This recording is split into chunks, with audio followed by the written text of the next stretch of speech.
Barra de Opinión presenta.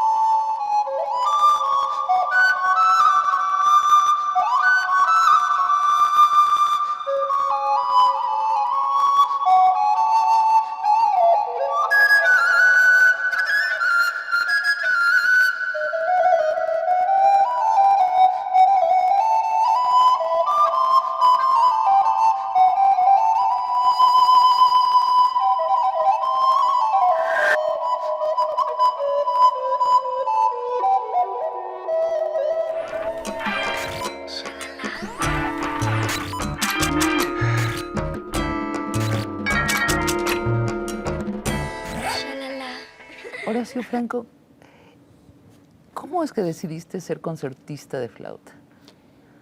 Pues yo fui como el burro que tocó la flauta, literalmente. Literalmente porque empecé a los 11 años en la escuela secundaria.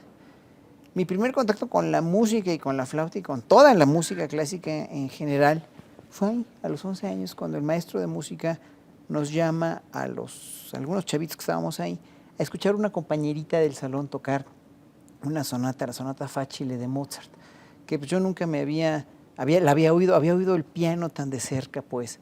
Y en ese momento me enamoré perdidamente de la música, del piano, de lo que escuché. Y además me di cuenta de otra cosa muy importante, que una semana antes, cuando me dieron la flauta de la secundaria, que es la única flauta que me ha servido para llevar a todo mi proyecto de vida, ¿no? O sea, la flauta dulce. La flauta dulce, flauta de pico, que Hitler impone en la Alemania nazi en los años 30 y en México impone en la educación. La impuso en la educación musical obligatoria en las escuelas, porque él quería un Volksinstrument, ¿no? Como el Volkswagen, ¿no? El carro del pueblo, pues sí. El Volksinstrument, el instrumento del pueblo. Y por eso pueblo. nos llega a nosotros. Por eso nos llega a nosotros. Oye, Horacio, pero entonces, ¿cuál estabas? Yo en la 35. O sea, pública. 35, sí. Y allí tu maestro de música los lleva a escuchar a una compañera que toca sí, a nos Mozart. llama ahí en el salón una chavita, hija de un violinista de la Sinfónica, que era mi compañera del salón, y que, pues, obviamente, pues, quería que la oyéramos, evidentemente, y ahí, con a esta niña le debo precisamente mi gusto por la música. Ahí en ese momento, en el momento en que oigo Mozart, me cambia la vida y yo digo, yo quiero hacer esto. ¿Te acuerdas su nombre? Claudia Aguirre, ¿no? Pues cómo no, si le he dedicado, me la encontré después de casi 30 años, me la encontré en Monterrey y le dediqué el concierto. ¿Y ella es concertista? No, ella se dedicó ya a dar clases a niños y todo, pero es una de las gentes más entrañables. Es decir, dar clases de música. Sí, dar clases de música a niños. Oye, Horacio, ¿y en tu casa, en tu familia, oían música clásica? Nada. No, mis padres eran gente de clase trabajadora, gente muy humilde, ¿Qué hacía gente tu papá? casi analfabeta. Era cantinero y después velador de un centro de salud. ¿Tu mamá? Mi mamá, pues ama de casa. Ellos fueron niños trabajadores porque ambos tuvieron la circunstancia de haber perdido a sus padres, curiosamente a los 5 o 6 años o antes. ¿En qué colonia vivías? Ellos vivían en La Portales todo el tiempo. Yo nací soy de aquí de La Portales, así que... ya hablaremos de tu relación con Carlos Monsiváis. Claro, que era de Portales. El duende también. de La Portales, ¿no? Exactamente. Horacio, entonces...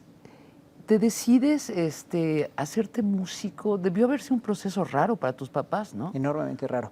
Pero primero que nada, también me di cuenta, porque no era yo nada tonto, que servía para la música. O sea, a mí me hubiera podido... ¿Cómo te das cuenta de eso? Por la flauta, porque me enseñaban la flauta en la escuela y desde el momento en que toqué la flauta la primera vez, como te digo, como el burro, me salió muy bien y me gustó. Dije, ay, qué fácil. Y ya cuando oí Mozart, y ya cuando me hice un freak totalmente de la música clásica, pues fue un rollo muy padre porque me fui enamorando apasionadamente de la música clásica y empecé a oír la radio clásica, empecé a... ¿Y la copiabas? La copiaba de oído, además. De oído. La copiaba en los cassettes, digo, estamos hablando del año Dos Conejos, ¿verdad? Entonces, bueno, obviamente la copiaba, sacaba de oído las cosas y empecé yo a cultivarme musicalmente pero hablando. Tus padres te los respetaron. No les gustaba nada. No les gustaba nada. No, imagínate, mira, yo soy el menor de 7. De una pareja que iba, como la mayoría de las parejas en este país en esa época, pues iban teniendo hijos así sin planear y pues ellos querían lo mejor para sus hijos. Claro. Y lo que querían era que los hijos estudiaran lo que ellos nunca pudieron estudiar, profesiones en serio, ¿no? Y todavía me topo, después de 30 o 40 años de haber vivido esto, pues me topo con lo mismo con los chavos. No es que mis papás primero quieren que estudie una carrera y después quieren que estudie música, pero es que hay una cosa muy importante. Para estas carreras, como la música, como la danza clásica, como los deportes, la mayoría de los deportes, tienes que empezar chiquito y desarrollar todo tu potencial en la niñez y en la adolescencia, si no después no sirves, para eso no vas a poder ganarte la vida. ¿Se necesita mucha suerte aparte de talento? No, no es suerte, no es suerte, es talento. Y sí, ¿cuál es?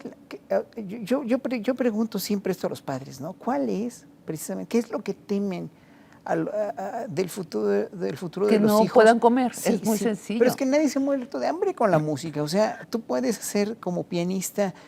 Si eres un pianista excelso, o si eres un flautista excelso, si eres un organista excelso, vas a tener trabajo porque te vas a poder labrar tu propio destino con tu talento y te van a llamar, te van a reconocer. Tienes que ser excelso, ¿no? Y los maestros tienen que decir, tú después de estar copiando la música al radio, vas, supongo, a tener una educación formal en música. Yo me metía a escondidas al conservatorio a los 13 años. Como sí, si fuera... me metía así porque mi mamá me decía, no, primero estudias una carrera y después eso, porque eso no es una carrera. Ese es el gran error de los padres en muchos países como México.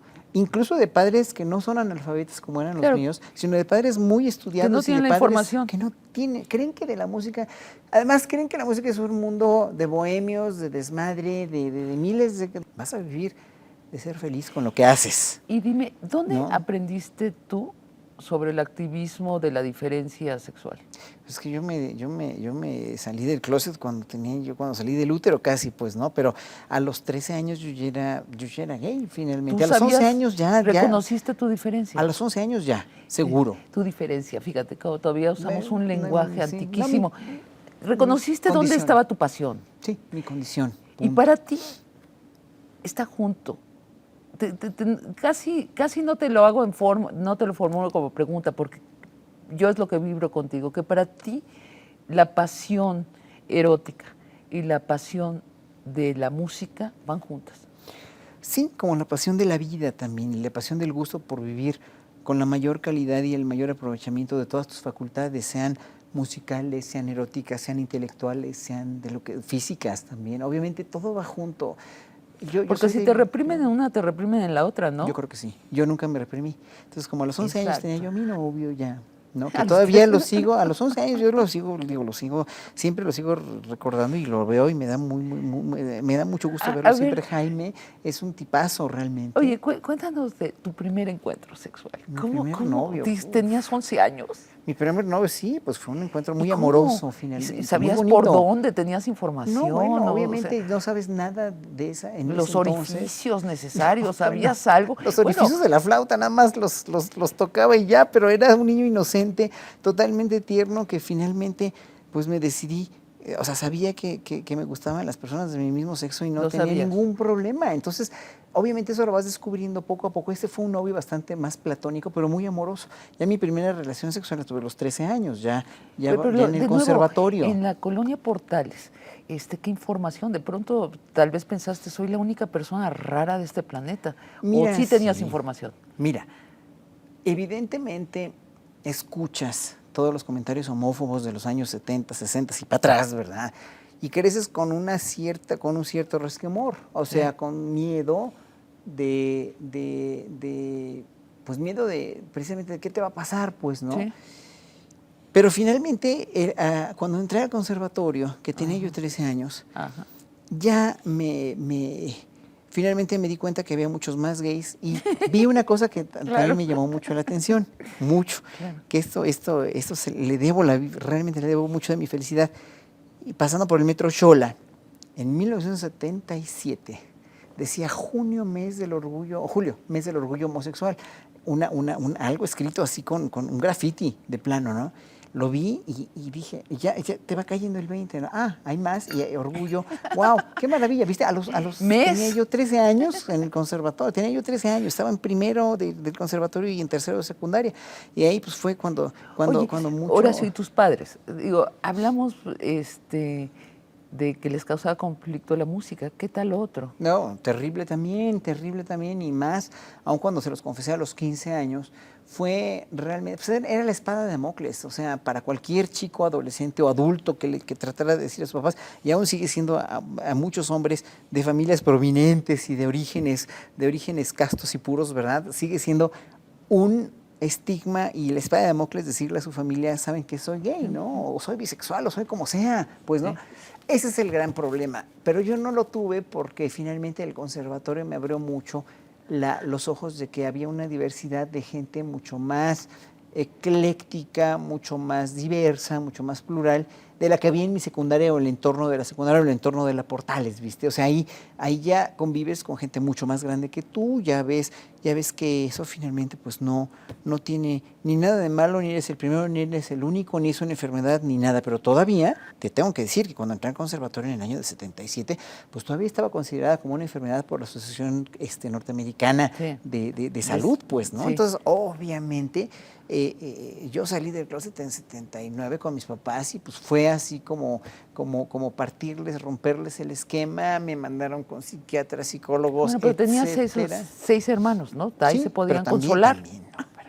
Pero también prohibido, pues, ¿no? O sea, también era una cosa muy, pero no sé, era tan doble moral todo, ¿no? Horacio, en la Portales vivió Carlos Monsiváis toda la vida, ¿no? Sí. ¿Cuándo conoces a Carlos? Conocí a Carlos hacia mediados de los 80, confluimos en algunas ocasiones, pero realmente mi contacto más íntimo, más personal con Carlos Monsiváis fue cuando grabamos el disco de Voz Viva de la UNAM. Me pidió que lo musicalizara la Crónica para Indios Remisos. Que es un libro que sí. escribe para ilustrar, ¿no? Para acompañar los dibujos, sí, claro. Los dibujos de Francisco Toledo, claro, el pintor oaxaqueño. Para Indios Remisos. Lo grabamos y nos hicimos muy buenos amigos. Ocasionalmente nos veíamos, platicábamos, discutíamos. Teníamos una relación muy respetuosa realmente, y la única vez que entreamos fue alguna vez en Año Nuevo del año 99, precisamente fuimos a un antro, pero no, o sea, a Carlos yo le tenía enorme respeto, y para mí, como era tan inteligente, era una gente tan absolutamente preclara, inteligente, que ponía los puntos sobre las íes, obviamente lo veía desde un punto de vista, él me veía más bien como amigo confidente de todos los ligues que tenía o de todos los chavitos con los que le gustaba salir, ¿no? Pero yo realmente lo respetaba tanto y era un hombre que tenía tanto que dar, que evidentemente la relación siempre fue como un poco así, ¿no? De él conmigo, no sé. Horacio, cuando muere Carlos Monsiváis, durante su velorio hay como 2,000 personas en un patio de uno de los edificios del centro de México. Uh-huh. Y tú haces algo que une tu pasión por la defensa de la diversidad y tu pasión por la música. Haces algo que yo no creo que había sucedido antes en México, en una ceremonia tan pública y de una figura tan pública como Carlos Monsiváis. Yo creo el único intelectual mexicano que se podía pasear por donde fuera y todo el mundo lo reconocía. Tú haces algo muy especial. Tú colocas la bandera de la diversidad, la bandera del arco iris, sobre el féretro de Carlos y tocas una pieza. Cuéntanos la pieza. ¿La pieza es una pieza clásica? Sí, es una pieza que que finalmente me salió de las entrañas por la melodía. Se llama Pavana Lágrima. Es una obra de John Dowland, que hizo variaciones un flautista holandés, Jan van Eyck. Y luego toqué Dafne también, toqué las dos. ¿Y tenía una historia con Carlos esa pieza? Nada, Lágrima fue para llorarle al gran genio que era Monsiváis. Y Dafne porque es también, finalmente no era música que se relacionara con su entorno, ¿no? Pero era música, o sea, nos unía más que nada una admiración, una gran amistad. Él siempre me dijo que me admiraba por mis declaraciones, pero pues ¿cuáles declaraciones? Yo siempre he despepitado tal como soy. No declaro. Pues, sí, pero es un talento despepitar tal como eres, ¿no? Sí, pero yo creo que eso fue la, si lo puedo decir así de una manera, y no es petulante, ni no es pretencioso ni nada, pero Carlos siempre quiso tratar de decir quién era y nunca lo pudo decir. Y eso a mí me dolió más que todo. Me dolió mucho no haber vivido a un Monsiváis más liberado de todos esos estigmas que le tocó vivir, ¿no? Porque él me contaba que en las fiestas gays de los años 50, obviamente, pues eran clandestinísimas, él iba y se encontraba, hay mucha gente, ¿no? Horacio, ¿por qué estás diciendo? ¿Estás diciendo que Carlos nunca se abrió hacia afuera como hombre homosexual? No se abrió como debió haberse abierto, como lo hubiera querido hacer, yo Como creo. lo hubiera querido hacer. Porque le daba temor, o sea, era un temor para con él mismo y sus orígenes también, ¿no? Y todo es como una lápida, es como una lápida. Oye, Horacio, tócanos esto que tocaste en el velorio de Monsiváis. Voy a tocar Dafne. Dafne, Dafne, hagámoslo. claro.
Horacio, ¿a ti te han escrito música para que tú la estrenes, compositores mexicanos y extranjeros? ¿Cómo llega un músico a esa prominencia? Con mucho trabajo, con mucho...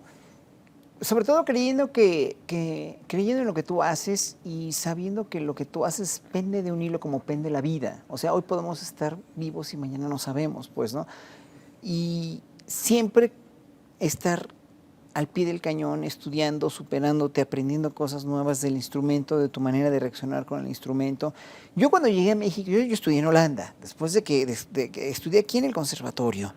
Acabé mi carrera en el conservatorio en 3 años porque me quería largar a estudiar con alguien que me fuera a dar clase de flauta, porque aquí en México no había maestro de flauta dulce. ¿A qué edad te fuiste? Me fui a los 17, me fui a Holanda a los 17, regresé a los 21. Y desde que regresé de estudiar en el conservatorio de Ámsterdam, que además Ámsterdam me dejó a mí todo el bagaje cultural que tengo actualmente de la libertad pensamiento, total, de todo, sí. de todo. También, lo debo decir, bueno, era un país demasiado liberal en cierto sentido y muy peligroso para un chavito que iba pues a estudiar, pues, ¿no? Con un premio que me había yo ganado de Enciclopedia Británica que me dieron, además me dieron una lana por haber escrito un artículo que salió ganador, y había yo trabajado un año como maestro del Conservatorio y de la Superior de Música, donde empezaba yo a fundar la carrera de este instrumento, porque no había. Entonces pero yo quería irme a estudiar con alguien. Entonces ese año que ya mis papás habían visto que yo sí podía con la música y que iba para eso, definitivamente que no me iba a dejar primero, que estudie primero una carrera como la bendición, una que te deje dinero, ¿verdad? Y después estudiar esto porque se me iba a ir el tren. ¿Cuántos discos llevas? Ahorita como 20 y tantos. 20 y tantos, 25 para ser Pues exacto. bueno, sí. Platícame de Lienzos de Viento.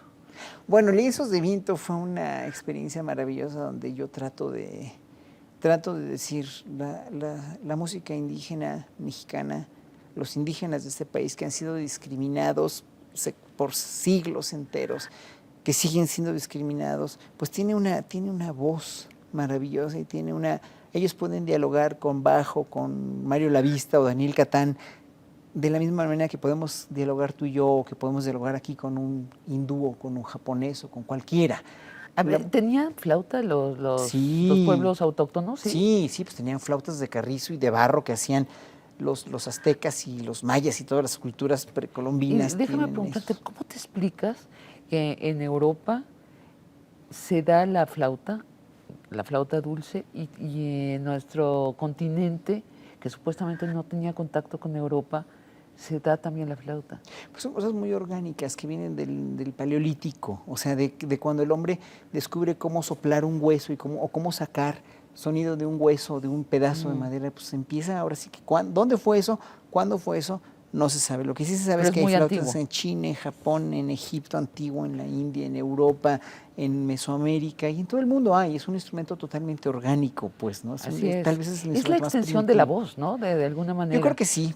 Todos los instrumentos son extensión de la voz, pero sí hay un instrumento primitivo, dos instrumentos primitivos son la flauta y la percusión, obviamente, ¿no? Y la percusión, porque la música, finalmente, la música es el arte más ancestral de todos, porque lo traemos desde que somos embriones, con el ritmo cardíaco, el pa, pa, pa, pa, pa, traemos el ritmo. ¿Sabes que Darwin dice que el primer lenguaje necesariamente fue la imitación de los animales?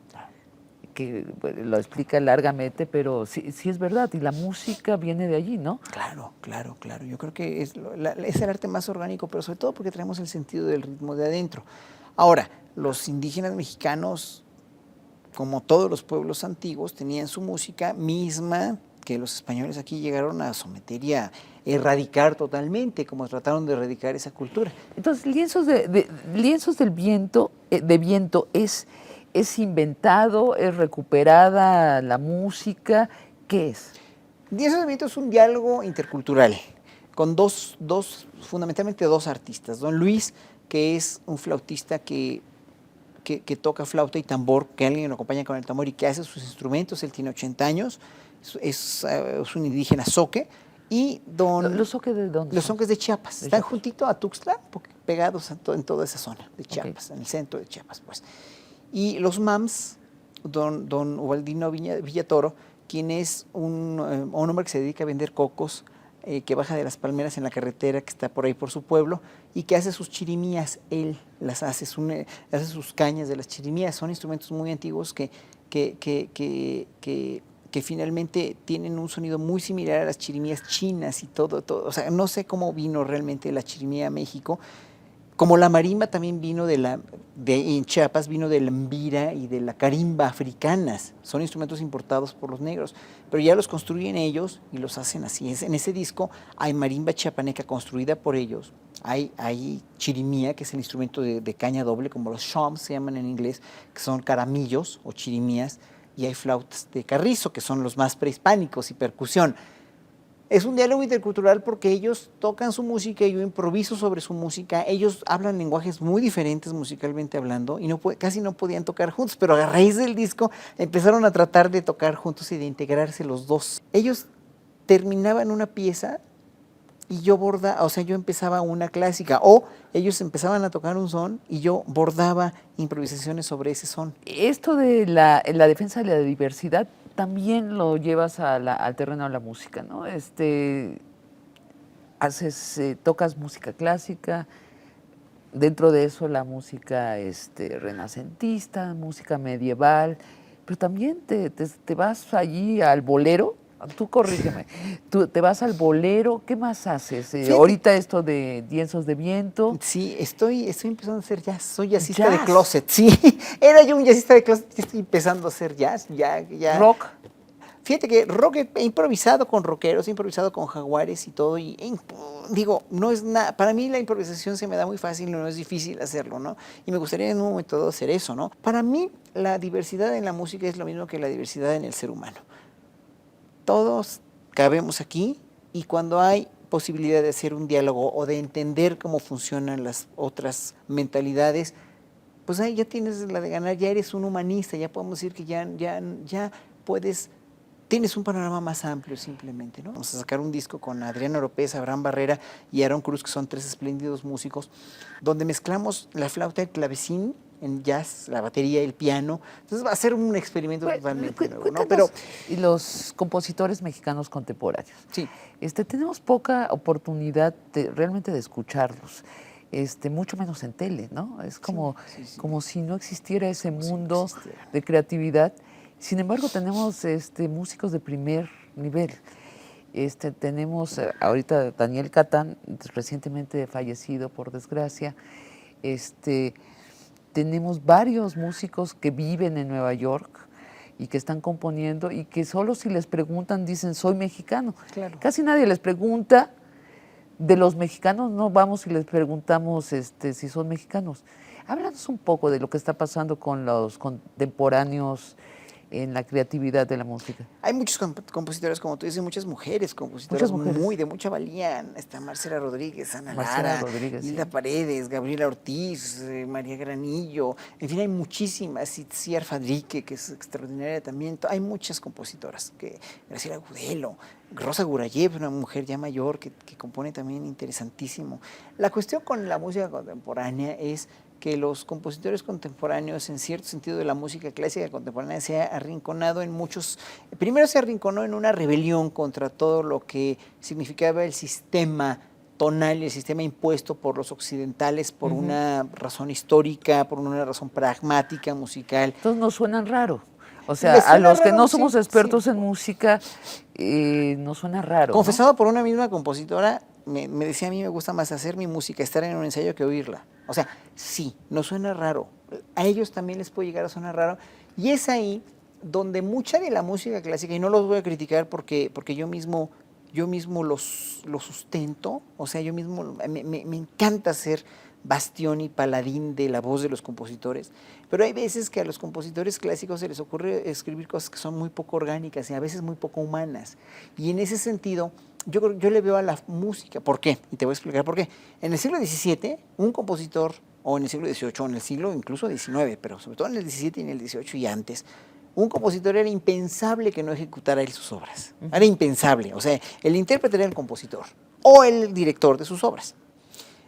Cuando la música clásica, la música en Europa, se empieza a profesionalizar, a independizar de todos los grandes señores que la patrocinaban y que pues éramos sus sirvientes, sus lacayos finalmente, éramos sus criados. Sus amenizadores. Exactamente. Cuando se empieza a reivindicar la profesión de músico, obviamente la cuestión de la profesionalización hace que los compositores, para vender, necesitaran hacer obras de mayor envergadura, de mayor dimensión, de mayores alcances técnicos, expresivos, musicales, y ahí es donde las orquestas sinfónicas o los virtuosos, sobre todo los virtuosos de los instrumentos, pues se hacen realmente especialistas en un instrumento. Las orquestas y los directores necesitan un director para poder poner todo el gallinero en orden, y el compositor se dedica única y exclusivamente a escribir.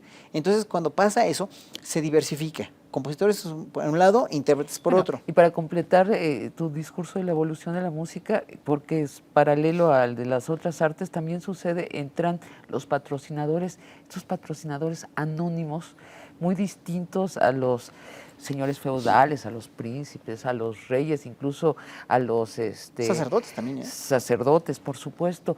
Y entonces entra estas instancias del Estado a patrocinar, y también se desprenden del público, ¿no? ¿No crees que hay un desprendimiento? ¿Tú crees que la música esta atonal, con mucho de incidental, va a sobrevivir? Hay muchas de las obras de los grandes compositores actuales que son maravillosas y jamás las pondría en entredicho.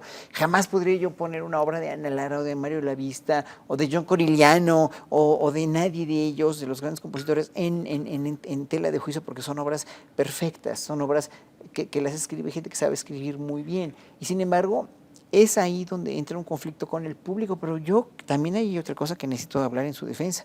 A mucha gente, si tú vas a los foros de música nueva de Bellas Artes, están llenos de jóvenes. A la gente sí le gusta mucho, a la gente joven hay una clase especial de gente, hay una mentalidad, un público que le encanta la música tonal, contemporánea, de veras, ¿no? Como músico, nuestra música mexicana vernácula, o sea, la música popular. ¿Qué opinas de nuestro bolero? ¿Vale la pena musicalmente? Fíjate que sí, o sea, el bolero y toda la cuestión de las baladas mexicanas y de los cantantes mexicanos es simplemente un reflejo del romanticismo mexicano, de la manera a veces muy cursi de ser de los mexicanos, muy vericuetosa, muy barroca de ser de los mexicanos. Y creo que vale mucho la pena. Que haya perdido mucha calidad en cuanto a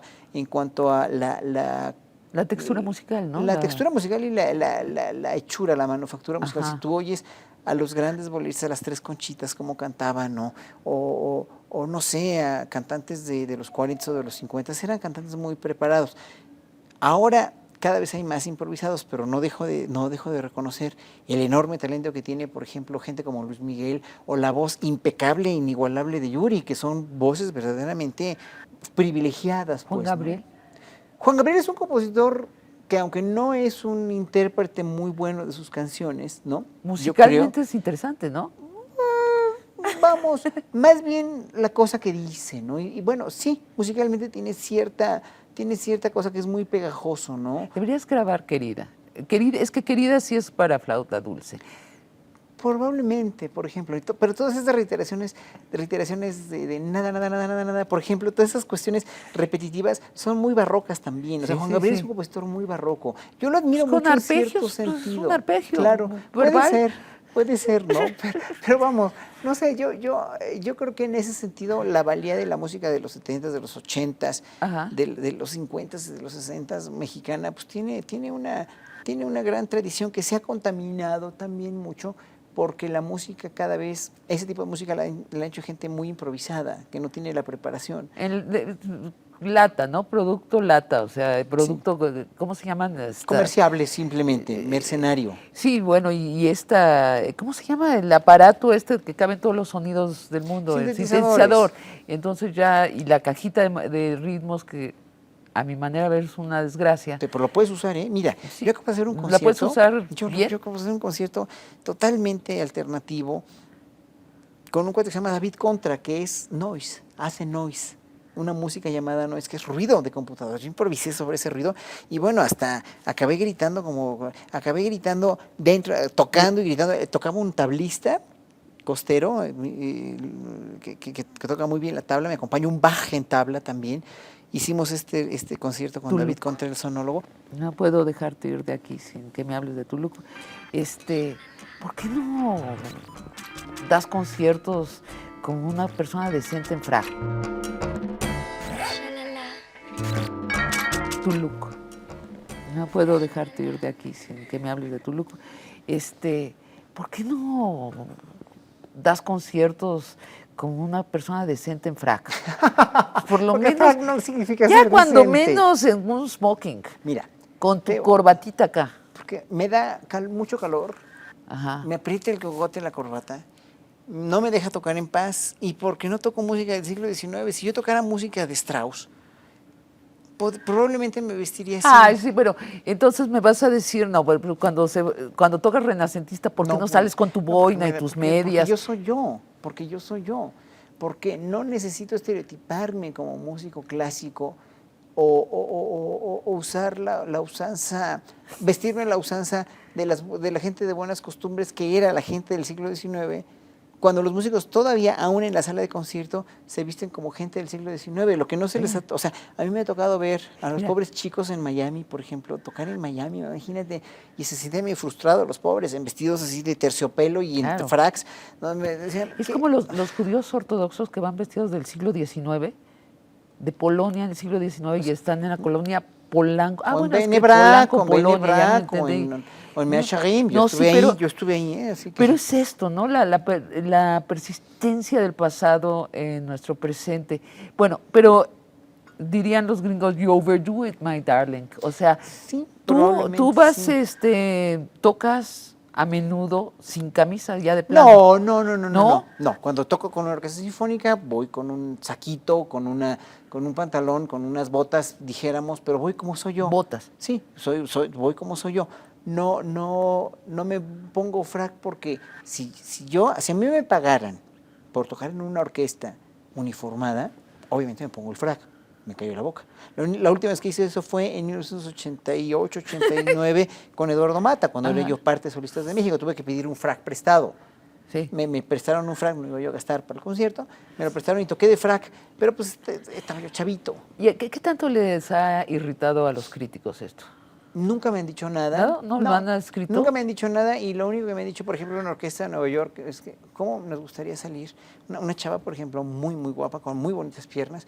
¿Cómo me gustaría salir alguna vez así, tan fresco y así digo, más informal, como sales tú a los conciertos? ¿Cómo te atreves? Le dije, ¿por qué no? ¿Y por qué no sales tú en minifalda? Uy, una vez salimos en minifalda y el patrocinador del concierto dijo, if this bitch...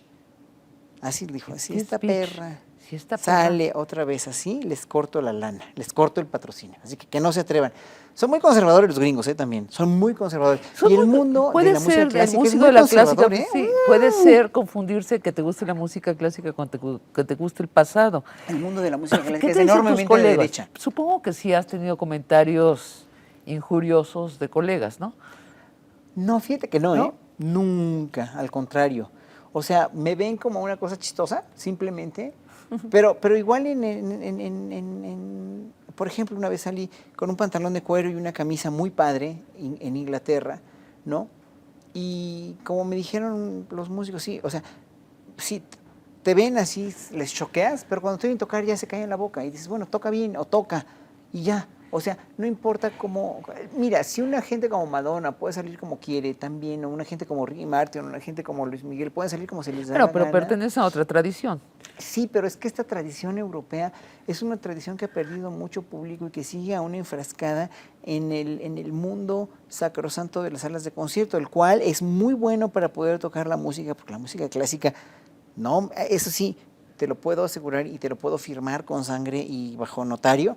Es mucho más difícil tocar música clásica que hacer cualquier música popular, sin lugar a dudas, porque es música muy académica. Mucho más compleja. Porque se aprendió a escribir, nada más, y porque se llama clásica, pues se aprendió a escribir. Pero ahí es la cuestión. Necesitas un ambiente total y absolutamente relajado, más bien una acústica maravillosa, bla, bla, bla, bla, para poder tocar limpio y para tocar bien. Pero eso no quiere decir que tengas que estar todavía vestido con esas...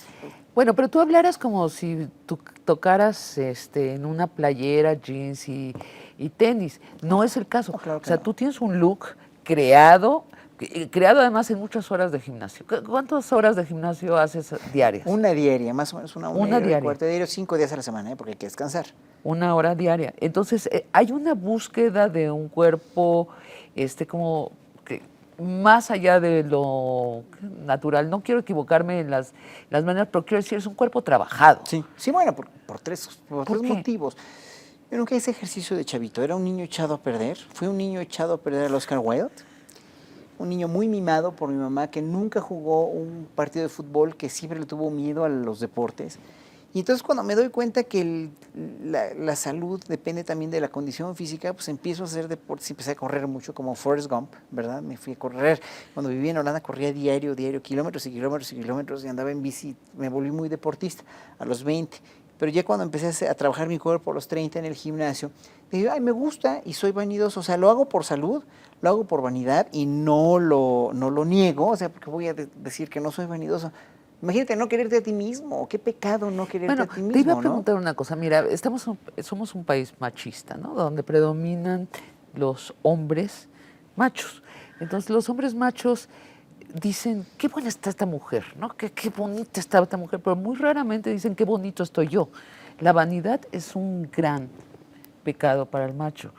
¿Tú crees que hay algo que los hombres gays tienen que enseñarle a los hombres machos? Sí, a quererte a ti mismo y a cuidarte a ti mismo, porque aparte de que yo tengo unos antecedentes genéticos muy, muy, muy fuertes. Mi madre murió de artritis reumatoide degenerativa y de un derrame cerebral masivo, y mi papá diabético sin sus 2 piernas. Entonces yo digo, yo no quiero tener el mismo sino y destino de mis padres, número 1. Entonces lo hago por salud. Número 2, a mí me gusta verme bien porque tengo una imagen que dar, una imagen que guardar para mí y para el público. Lo hago por vanidad y porque eso finalmente no es que Sí, lo hago por mercadotecnia también, porque eso finalmente le gusta a la gente. O sea, obviamente la gente prefiere ver una gente que se vea muy bien en el escenario a una gente que se vea muy mal. Sencillamente así te lo pongo, La ¿no? bicicleta. ¿Andas en bicicleta por la Ando Ciudad de en México? bici casi siempre, todos Casi los días por siempre. la Ciudad de México. Y mi medio de transporte también tiene un plan con maña. En ese sentido, aprendí lo que aprendí en Holanda y eso me lo traje a México. Muy tardíamente lo puse en práctica. O sea, yo pensé que en México iba yo a poner un pie en la calle con la bicicleta y me iban a atropellar, lo cual es también falso, pues, ¿no? Entonces empecé también a educar o a tratar de educar a la gente a que los ciclistas también tenemos un lugar determinado. Entonces, Ya lo para ellos- ti la bici es una especie de zen citadino. Sí. Fíjate, y de convivir con tus congéneros, ¿no? De convivir y de ¿De enseñar. dónde sacas tiempo de ir a la Cámara de Diputados, irles a regalar cosas a los diputados? ¿A regalar? Pues sí, yo me acuerdo no me voy a acordar exactamente la fecha, pero habrá sido cuando se iba a votar por matrimonio. No, por las sociedades de convivencia. Las sociedades de convivencia, fuiste a regalar. Un concierto. Fui a sí. cabildear con ellos a ver ¿Y qué no pensaban. diste CDs ahí en el Congreso? No me Te acuerdo voy si a, di te voy a algún enseñar CD. Sí, fotos creo de que ti sí. mismo. Creo que sí, para que supieran quién era yo. Ajá. Pero curiosamente los que más iban a... Fíjate, es una cosa que tengo que decirle allá en público, porque ya no me da ni remordimiento ni nada decirlo, ni temo nada. Los diputados que mejor conocían mi trabajo eran los diputados panistas de ¿Panista? la Asamblea. Y me dijeron, esa ley de las ciudades de convivencia, Horacio, estamos de acuerdo nosotros, pero el partido en el que pertenecemos no nos va a dejar votar por ella. Entonces, cuando llegue la ciudad de convivencia, cuando llegue la votación, nos salimos muy respetuosamente y como es mayoría perredista, van a tener la ley hoy. Me acuerdo de eso.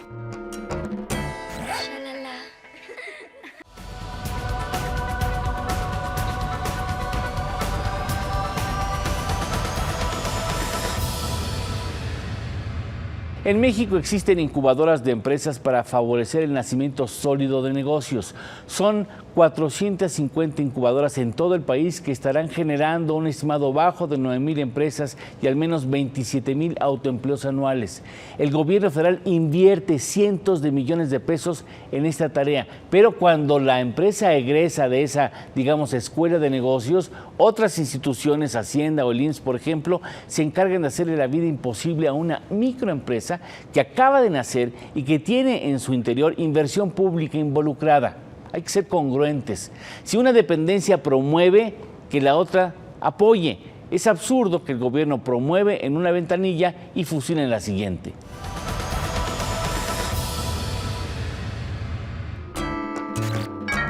Los diputados que mejor conocían mi trabajo eran los diputados panistas de ¿Panista? la Asamblea. Y me dijeron, esa ley de las ciudades de convivencia, Horacio, estamos de acuerdo nosotros, pero el partido en el que pertenecemos no nos va a dejar votar por ella. Entonces, cuando llegue la ciudad de convivencia, cuando llegue la votación, nos salimos muy respetuosamente y como es mayoría perredista, van a tener la ley hoy. Me acuerdo de eso. Pues qué bueno, ¿Te qué bueno, acuerdas? pero qué sangrones. Digo, Bueno, pero espérame este país tantito. necesita gente que dé un paso adelante y diga, no, pues yo pienso esto, aunque mi partido diga esto.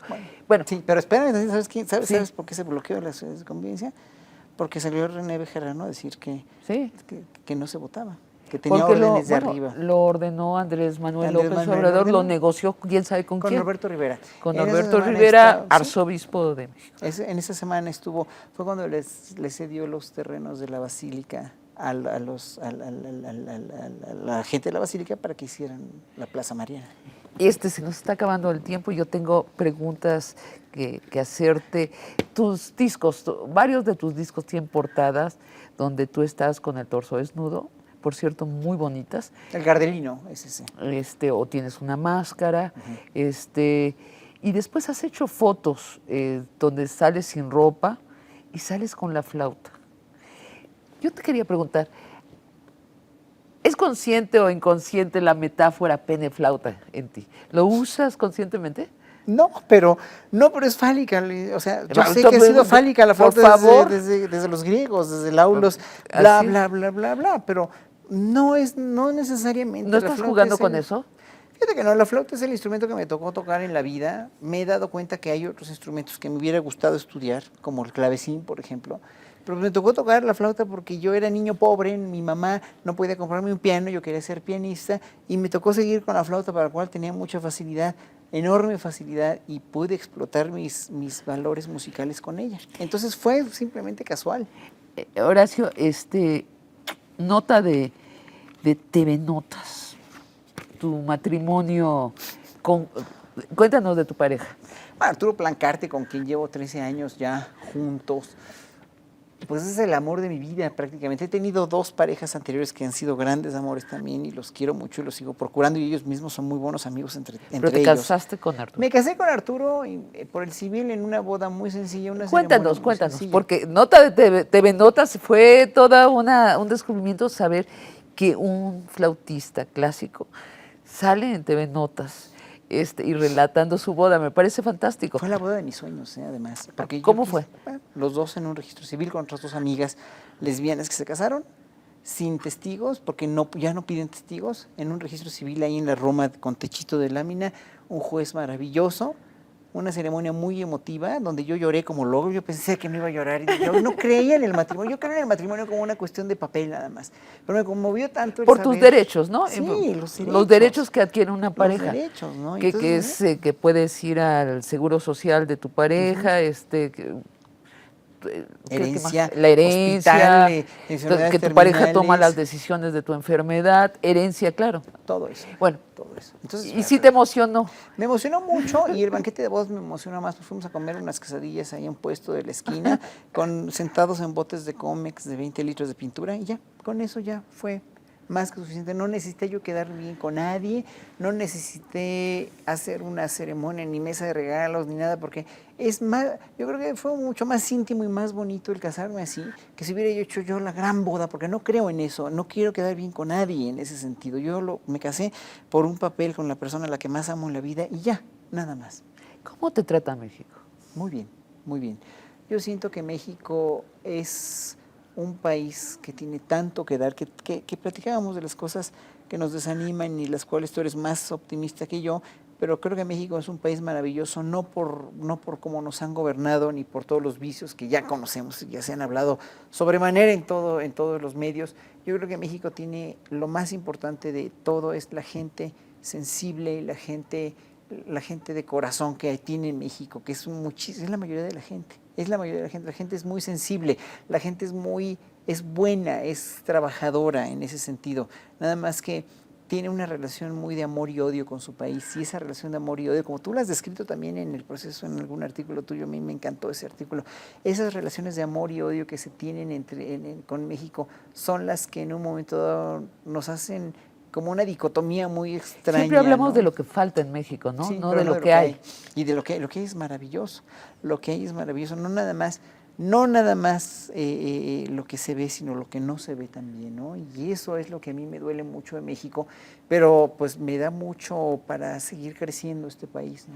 Se podría evolucionar mucho si hubiera una colectividad realmente factible o realmente real en México, y se podría evolucionar mucho cuando hubiera una metodología de enseñanza buena. Yo tengo una beca del FONCA que pedí hace un año y me la dieron para dar conciertos en secundarias y platicarles a los chavos mi experiencia de vida, cómo empecé en la secundaria, cómo ellos pueden, sobre todo una cosa nada más, qué me gustaba y para qué servía. Y esa orientación vocacional a mí me ha dado muy buen resultado como mensaje para los jóvenes, porque una de las grandes tragedias de este país es la pésima orientación vocacional que hay, ¿no? Acaban estudiando lo que no les gusta y lo que no quieren. Entonces les paso mi experiencia de vida, les valoro o les toco este instrumento para que lo valoren un poco, para que sepan que puede sonar bien y que no es un juguete con el cual pueden jugar a la cerbatana o jugar a las espaditas, porque sí lo usan también.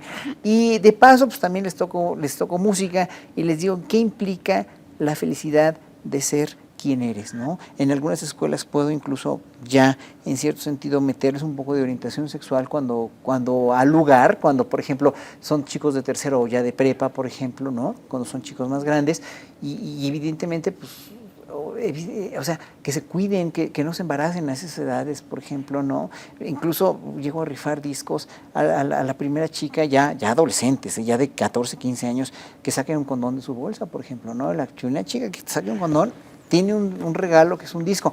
¿Por qué? Porque tienen que cuidarse sexualmente, tienen que entender que no pueden andar jugando con su salud reproductiva y sexual a los 14 años. La felicidad de ser quien eres. Muchas gracias, Horacio Franco, el maestro de la diversidad.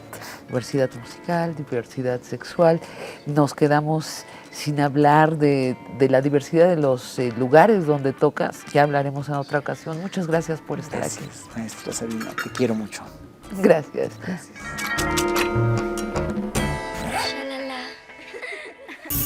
Barra de Opinión presentó.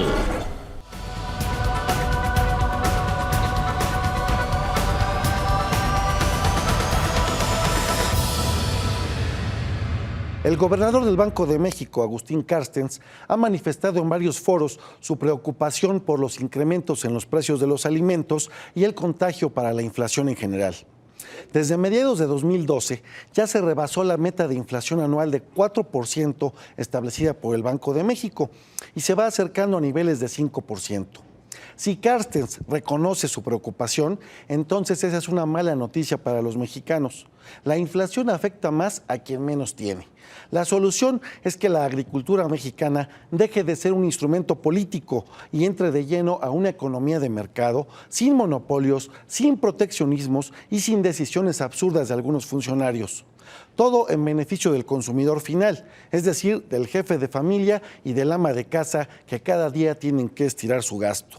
Y se trata también que los gobernantes y legisladores actúen a favor de los ciudadanos. ¿Cómo la ve?